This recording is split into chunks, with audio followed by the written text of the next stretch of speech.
कभी आपने नोटिस किया है कि दो लोग एक ही सिचुएशन में होते हैं, लेकिन दोनों का एक्सपीरियंस बिल्कुल अलग होता है। एक इंसान प्रॉब्लम देखता है, दूसरा अपॉर्चुनिटी। एक इंसान टेंशन में आ जाता है, दूसरा शांत रहता है। सिचुएशन सेम होती है, लेकिन रिएक्शन अलग होता है। और इसी फर्क की जड़ में होती है सोच। You become what you think इसी सिंपल लेकिन गहरी बात से शुरू होती है कि तुम्हारी लाइफ का सबसे बड़ा आर्किटेक्ट तुम्हारी सोच है। हम अक्सर ये मानते हैं कि हमारी लाइफ बाहर की सर्कमस्टेंसेस से कंट्रोल होती है। पैसा, लोग, एनवायरनमेंट, लक, ये सब हमारी डायरेक्शन डिसाइड करते हैं। लेकिन सच ये है कि ये सब चीजें सिर्फ सिचुएशन बनाती हैं। तुम्हारी सोच उस सिचुएशन का मतलब बनाती है और तुम्हारा रिएक्शन तुम्हारी रियलिटी बनाता है।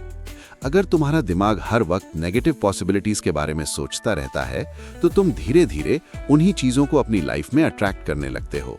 इसका मतलब ये नहीं कि कोई मैजिक हो रहा है। इसका मतलब ये है कि तुम्हारा फोकस, तुम्हारी एनर्जी और तुम्हारे डिसीजंस उन्हीं चीजों की तरफ जाने लगते हैं जिनके बारे में तुम सबसे ज्यादा सोच रहे हो। इंसान दिन भर हजारों थॉट्स सोचता है। इनमें से ज्यादातर थॉट्स अनकॉन्शियस होते हैं। तुम्हें पता भी नहीं चलता कि तुम अपने आप से क्या बोल रहे हो। कभी तुम खुद को क्रिटिसाइज करते हो, कभी फ्यूचर से डरते हो, कभी पास्ट को याद करके रिग्रेट करते हो। धीरे धीरे ये सब थॉट्स तुम्हारी पर्सनैलिटी का पार्ट बन जाते हैं। ऑथर समझाते हैं कि थॉट्स सिर्फ हवा में नहीं रहते, थॉट्स इमोशंस बनाते हैं। इमोशंस एक्शंस को इन्फ्लुएंस करते हैं और एक्शंस रिजल्ट्स लाते हैं। इसलिए अगर तुम रिजल्ट चेंज करना चाहते हो तो तुम्हें एक्शन से पहले इमोशन और इमोशन से पहले थॉट को चेंज करना पड़ता है। ये बुक ये भी बताती है कि हम अपनी सोच को सीरियस नहीं लेते। हम सोचते हैं कि बस सोच ही तो है, क्या फर्क पड़ता है।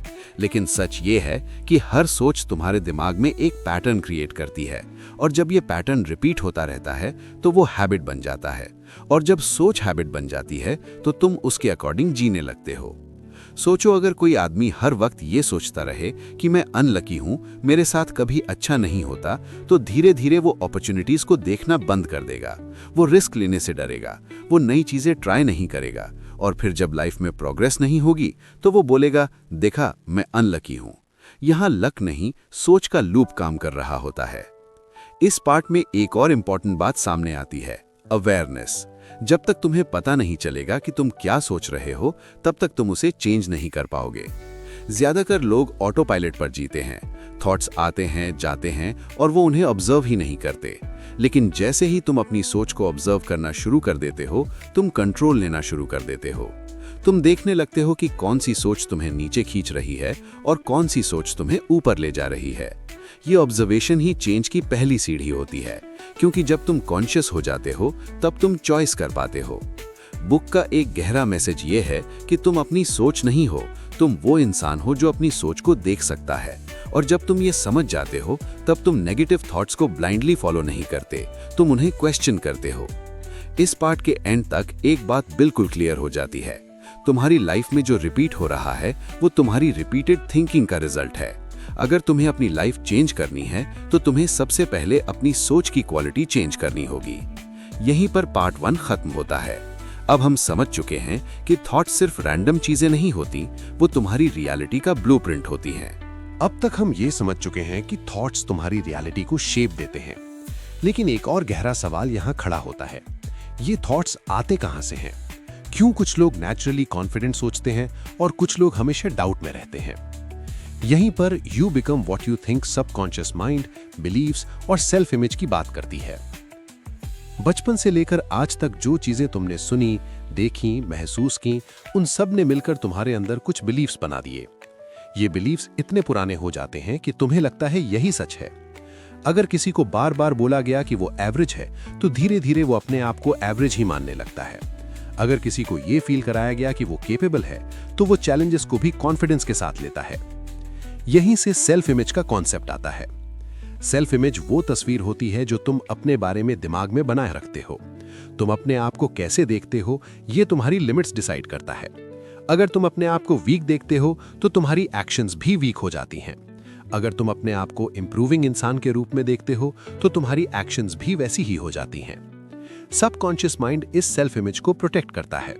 वो तुम्हें वही एक्शंस करने देता है जो तुम्हारी एग्जिस्टिंग इमेज से मैच करते हैं। इसलिए कई बार लोग चेंज चाहते हुए भी चेंज नहीं कर पाते, क्योंकि उनकी सेल्फ इमेज चेंज नहीं होती। वो बाहर से नया रूटीन शुरू करते हैं, लेकिन अंदर से अभी भी पुरानी कहानी चल रही होती है। इस प्रोसेस में इनर डायलॉग का रोल बहुत बड़ा होता है। तुम दिन भर अपने आप से क्या बात करते हो, ये तुम्हें पता भी नहीं चलता। कभी तुम खुद को जज करते हो, कंपेयर करते हो, कभी फ्यूचर का डर क्रिएट करते हो। धीरे धीरे ये इनर डायलॉग तुम्हारे बिलीफ सिस्टम को स्ट्रॉन्ग करता रहता है। बुक यहाँ एक सिंपल लेकिन पावरफुल बात समझाती है। बिलीफ्स फैक्ट्स नहीं होते, बिलीफ्स रिपीटेड थॉट्स होते हैं, और जो चीज रिपीट होती है वो दिमाग में परमानेंट लगने लगती है। अगर तुम अपने बिलीफ्स को कॉन्शियसली चैलेंज करना शुरू करो तो तुम देखोगे कि उनमें से बहुत सारे बिलीफ्स बस पुरानी कंडीशनिंग का रिजल्ट हैं। सबकॉन्शियस माइंड लॉजिक से नहीं, रेपिटेशन और इमोशन से काम करता है। इसलिए जब तुम अपने आप को नए तरीके से देखना शुरू करते हो, नए तरीके से सोचना शुरू करते हो, तो धीरे धीरे तुम्हारी सेल्फ इमेज शिफ्ट होने लगती है। ये शिफ्ट स्लो होती है लेकिन परमानेंट होती है।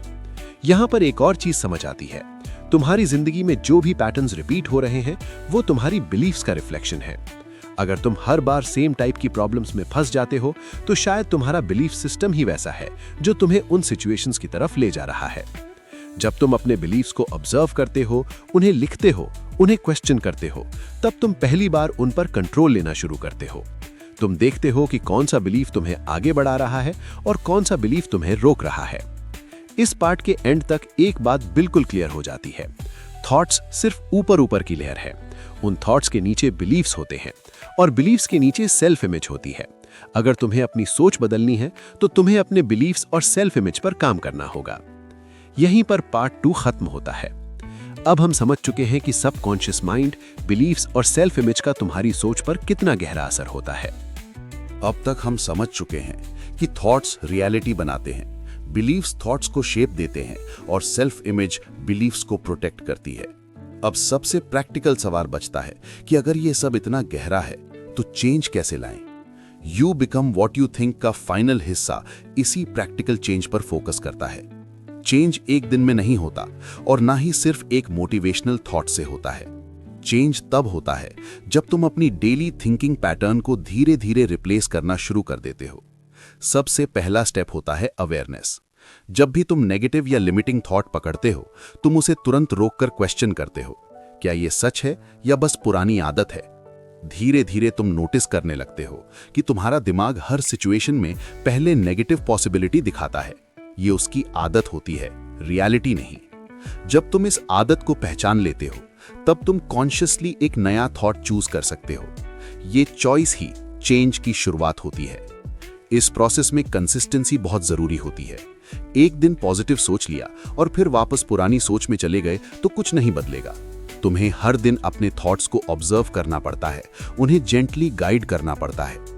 जैसे एक टीचर बच्चे को बार बार सही डायरेक्शन दिखाता है, वैसे ही तुम्हें अपने माइंड को ट्रेन करना होता है। बुक यहाँ एक और सिंपल चीज बताती है, ग्रैटिट्यूड। जब तुम कॉन्शियसली उन चीजों पर फोकस करते हो जो तुम्हारे पास हैं, तो तुम्हारा दिमाग लैक से अबंडेंस की तरफ शिफ्ट होने लगता है। ये कोई स्पिरिचुअल ट्रिक नहीं है, ये अटेंशन का साइंस है। जिस चीज पर तुम फोकस करते हो, तुम्हारा माइंड उसी चीज को एक्सपैंड करता है। इस फाइनल पार्ट में एक और पावरफुल हैबिट बताई जाती है, अपने आप से पॉजिटिव बात करना। ये फेक पॉजिटिविटी नहीं होती, ये अपने आप को याद दिलाना होता है कि तुम चेंज कर सकते हो, तुम सीख सकते हो, तुम इंप्रूव कर सकते हो। जब तुम अपने आप के साथ दोस्ती कर लेते हो, तब तुम्हारा माइंड तुम्हारा दुश्मन नहीं रहता। धीरे धीरे जब ये प्रैक्टिस डेली लाइफ का पार्ट बन जाती है, तब तुम देखते हो कि सिचुएशंस वही हैं, लोग वही हैं, लेकिन तुम्हारा रिएक्शन बदल गया है। तुम जल्दी स्ट्रेस नहीं लेते, तुम जल्दी गिव अप नहीं करते, तुम हर प्रॉब्लम में एक पॉसिबिलिटी देखने लगते हो। यहीं पर बुक का सबसे शांत लेकिन पावरफुल मैसेज सामने आता है। तुम अपनी सोच के विक्टिम नहीं हो, तुम अपनी सोच के क्रिएटर हो। और जब तुम ये रिस्पॉन्सिबिलिटी एक्सेप्ट कर लेते हो, तब तुम्हारी लाइफ का डायरेक्शन बदलने लगता है। और इसी के साथ you become what you think का ये 3 पार्ट सफर यहीं पूरा होता है। कोई कॉम्प्लिकेटेड फॉर्मूला नहीं, कोई ओवरनाइट मिरेकल नहीं, बस एक डेली प्रैक्टिस, अपनी सोच को देखना, समझना और धीरे धीरे बेटर डायरेक्शन देना। क्योंकि आखिर